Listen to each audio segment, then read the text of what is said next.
Central bank in the US and Europe have taken an unchanged stance in their meetings. What does that tell you about growth and currency impact on both economies? Well, good morning, Kathy. Look, I think a couple of things. First off, we've got historically low interest rates.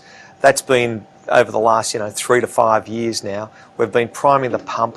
We look at, we want strong export numbers, but as far as Europe's concerned, it's a very, very weak domestic economy over there.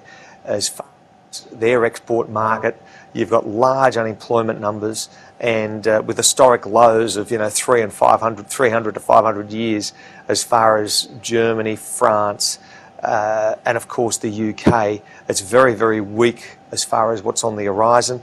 America, certainly job shedding was a favourable pastime to try and get economic growth in a lot of these companies, and we're feeling those sort of pains also in Australia. So at the moment, I think you're going to see a continuation as far as QE for the foreseeable future. What is your take on Chinese companies' earnings so far? Well, a deceleration across all of the BRICS, and that's very. We've had some great numbers, going back over the last 15 to 20 years, and now it just seems to be a little bit further, more of a slowdown right across from Brazil, Russia, India, and China.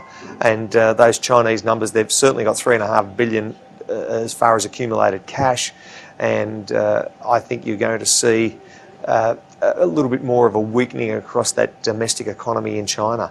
So they need strong growth externally to export, and Europe's just not a player at the moment.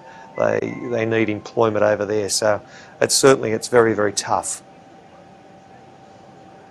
Will this round in the earnings season be as bad as it gets, or can it get worse in the coming quarters? I would say you're near the bottom, though it's very hard to forecast out 12 to 18 months. You need demand, you need a solid demand picture, and that's why you're seeing a concerted effort across all of the G20 to stimulate economies, QE, lowering of rates, and to try and get a stronger demand picture. But at the moment, it seems to be fairly weak. Unemployment numbers are harrowing in Europe, and we need stronger numbers there to create demand.